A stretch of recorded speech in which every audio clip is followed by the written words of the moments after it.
پھر کہتے ہیں ایک مولوی کو درمیان میں ڈال دیا جو 11 سال سے ایڑیاں رگڑ رہا ہے کہ مجھے انجینئر کے سامنے بٹھاؤ، اس کی ویورشپ تو سینکڑوں میں نہیں ہے، میں نے کہا کسی بڑے کو لاؤ۔ میں نے آپ کے ساتھ اکیلے بات کرنی کیمرہ مین کی موجودگی میں، یا مفتی تقی عثمانی صاحب ساتھ بیٹھ جائیں، تیسرا کوئی بندہ نہیں۔ آپ نے اس کو وائلیٹ کیا اور کہا کہ 6 سال میرے ساتھ بندے ہوں گے، جس میں ایک مولوی کا بھی نام لے لیا جو 11 سال سے ایڑیاں رگڑ رہا ہے کہ انجینئر صاحب کے سامنے بیٹھ جاؤں۔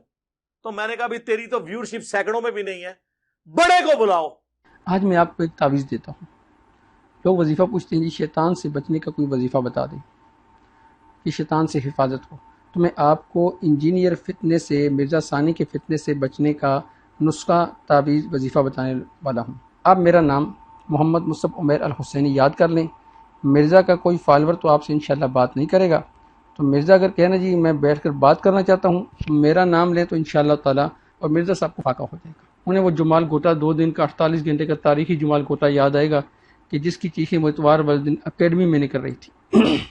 جیسے شیطان سید عمر فاروق رضی اللہ تعالیٰ عنہ کو دیکھ کر وہ بھاگ جاتا تھا، اسی طرح آپ جب میرا نام لیں گے نا تو انشاءاللہ تعالیٰ یہ جو مرزا ہے نا یہ بھی راستہ بدل کے بھاگے گا۔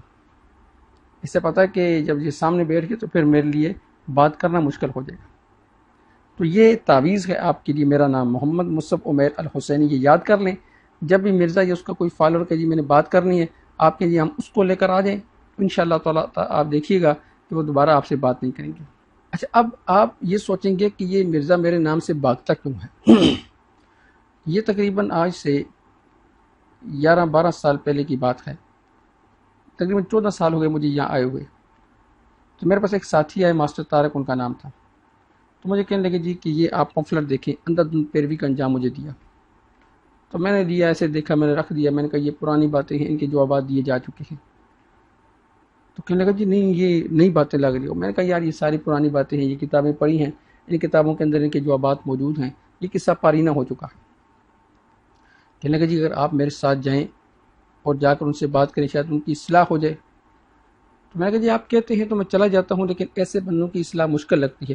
یہ جو مرزا صاحب کہتے ہیں نا ان کو میرے ساتھ بیٹھنے کی خواہش ہے، مرزا صاحب آپ کے ساتھ بیٹھنے کی خواہش سے اس لیے تھی کہ شاید آپ کی اصلاح ہو جائے، آپ اصلاح چاہتے ہوں، ورنہ تو آپ کو تو عربی کی الف بے کا نہیں پتہ۔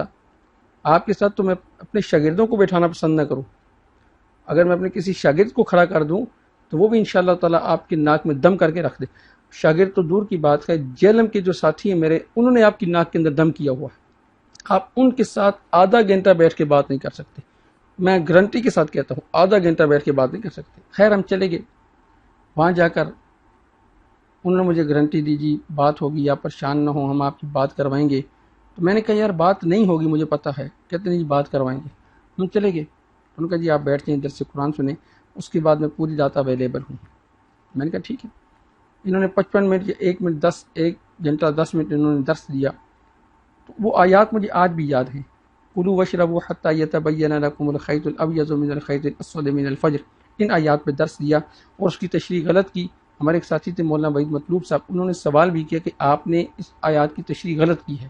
میں نے کھڑے ہو کر مرزا صاحب سے 3 سوال کیے، میں نیا نیا تھا، مجھے کوئی نہیں جانتا تھا، تو میں نے کہا جی مجھے ان 3 سوالات کے جوابات دے دیں۔ مرزا صاحب ایسے کرتے یہ کیمرہ اس کی طرف کرے، کیمرہ اس کی طرف کرے، جلدی سے کرے۔ میں نے کہا جی بنا لیں ویڈیو، کوئی مسئلہ نہیں، میرے 3 سوالات کے جوابات دے دیں۔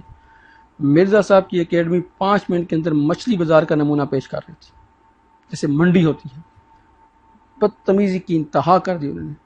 میں نے طارق صاحب سے کہا، میں نے کہا طارق صاحب آپ تو مجھے بات کرنے کے لیے لے کر آئے تھے، یہ کیا مچھلی بازار آپ نے بنوا رکھا ہے؟ ہم دیوار کے ساتھ ٹیک لگا کے بیٹھ گئے، ہم نے کہا چلیں یہ شور شرابہ کم ہو، پھر سے ہماری بات سن لی جائے۔ مجھے پھر ماسٹر طارق صاحب اٹھا کر ان کے سامنے لے کر گئے مرزا صاحب کے، تو مرزا صاحب سے کہا جی یہ آپ سے ملنے کے لیے آپ کا پمفلٹ پڑھ کے آئے ہیں۔ مرزا صاحب نے بیگ اٹھایا، اللہ شاہد ہے، وہاں سے بھاگ گئے، اور یہ الفاظ تھے ان کے کہ پوری دنیا میں آگ لگی ہوئی اور ان کو سوالات کی پڑی ہے۔ میں اکیڈمی کے اندر بیٹھا تھا، تو تھوڑی دیر بعد ان کے جو چیلے تھے انہوں نے مجھے کہا جی آپ اکیڈمی سے نکلے، میں نے اکیڈمی بند کرنی ہے۔ ہم نیچے آ کے بیٹھ کے، آج بھی یاد ہے، آپ عثمان سے پوچھ لیں جو ان کا دست راس ہے، وہ میرے پاس آ کر نیچے اور کچھ اور نوجوان ہوٹل پر آ کے بیٹھے، 12:30 تک مجھ سے سوالات کرتے رہے، اور 12:30 بجے تک میں ان کے سوالات کے جوابات دیتا رہا، 12:30 بجے تک۔ تو مجھ سے عثمان نے وعدہ کیا کہ میں آپ کی ملاقات کرواؤں گا، واقعتاً آپ علمی بات کرتے ہیں۔ عثمان میرے درس قرآن کے اندر آتا رہا، اسے سوالات کرتا رہا، سوالات کر کے واپس جا کے وعدے کرتا۔ یہ ابھی حمزہ علی عباسی آیا ہے، حمزہ علی عباسی کا کھانا جو ساتھی لے کر ہیں فیصل پہلوان، وہ بھی میرے پاس آئے تھے، اور میں نے انہیں بھی کہا تھا کہ میرا نام جا کر اگر لیں گے تو مرزا کبھی بیٹھنے کے لیے تیار نہیں ہوگا۔ تو وہ کہنے لگے جی ہم دل میں سوچ رہے تھے شاید مولانا ویسے اپنی بات کر رہے ہیں۔ تو واقعتاً جب انہوں نے نام لیا تو مجھے بعد میں آ کر انہوں نے بتایا کہ آپ کا نام سن کر وہ بیٹھنے کے لیے تیار نہیں تھے۔ مرزا صاحب آپ کہتے ہیں نا آپ بلا ہیں، آپ کو پتہ ہے کہ مولوی مصعب آپ سے بھی بڑی بلا ہے۔ یہ میں تحدیث پہ نعمت کے طور پہ کہتا ہوں کہ میرے جمال گھوٹوں سے آپ کو افاقہ بھرا ہوا ہے۔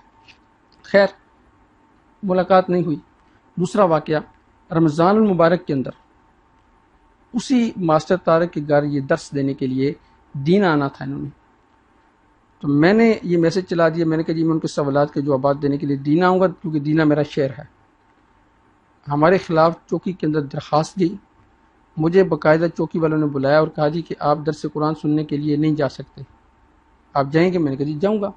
کہتے ہیں کیوں جائیں گے؟ میں نے کہا جی عوامی درس قرآن ہے اس لیے جاؤں گا، تو یہ تو عوام کے لیے رکھا اور میں عوام میں شامل ہوں۔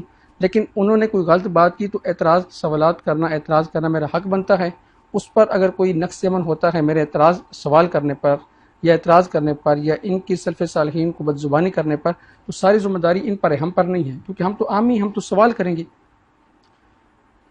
تو وہ درس ان کا درمیان میں ہی ختم کروا دیا گیا۔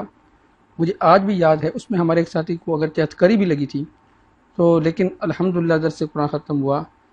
وہ مرزا صاحب واپس گئے اور اس کے بعد مرزا صاحب نے دینے کا رخ نہیں کیا درس قرآن دینے کے لیے۔ رمضان کے آخر میں، اسی رمضان کے آخر میں ان سے بات طے تھی، ان سے کہا گیا جی آپ سے مولانا مصعب صاحب بات کرنا چاہتے ہیں تو دینہ میں آپ ان سے بات کروائی جائے گی۔ تو مرزا صاحب کہنے لگے نہیں میری دینہ میں آنے پر پابندی میں نہیں آ سکتا۔ یہ دوسرا واقعہ۔ تیسرا واقعہ، جیلم شہر میں جماعت اسلامی کی مسجد ہے، مجھے ایک ساتھی بلا کر لے گئے جی کہ آپ کی مرزا صاحب سے بات کروانی ہے، ہم چلے گئے۔ تو جماعت اسلامی کی مسجد میں بیٹھا ہوا تھا، تو ساتھیوں کو یہ نہیں پتا تھا کہ یہ مولوی مصعب ہے، تو وہ چلا گیا مرزا کے گھر، مرزا کو جا کر کہتا ہے جی کہ آپ بات کرنے کے لیے آ جائیں نا، وہ میں نے ساتھی کو بلا لیا ہے۔ تو مرزا صاحب نے پوچھا جی کون آیا ہے؟ اس نے کہا جی مولوی مصعب صاحب آئے ہیں۔ تو مرزا صاحب اپنے گھر کے اندر گھس گئے، گھر سے باہر نہیں نکلے۔ ساتھیوں نے منتیں کی، ترلے کیے مرزا صاحب باہر آ جائیں۔ مرزا صاحب نے کہا نا میں تو نہیں آتا۔ کیوں؟ کہ یہ آپ نے مولوی مصعب کو بلا لیا ہے۔ انہیں پتا تھا کہ اس کے سامنے میں 5 منٹ نہیں ٹک سکتا۔ تو مرزا صاحب میں ایریاں رگڑ نہیں رہا، آپ کی ایریاں رگڑوا رہا ہوں، اور مجھے آپ کے ساتھ بیٹھنے کا کوئی شوق نہیں ہے۔ اور مفتی طارق مسعود صاحب جو آئے ہیں، جو انہوں نے آپ کا حشر کر دیا ہے، میرے خیال میں وہ بھی کافی ہے، جس کا اقرار آپ نے خود کیا کہ ایک سافٹ شکار میرے ہاتھ میں آیا تھا، وہ ہاتھ سے نکل گیا۔ اور آپ کو پتہ ہے کہ مولوی مصعب کوئی تر مچھلی نہیں ہے جس کو آسانی سے نگل لیا جائے گا، یہ وہ ہے جو دلائل کے انبار لگا دے گا۔ تو یہ آپ کی پہلی ویڈیو کا جواب ہے۔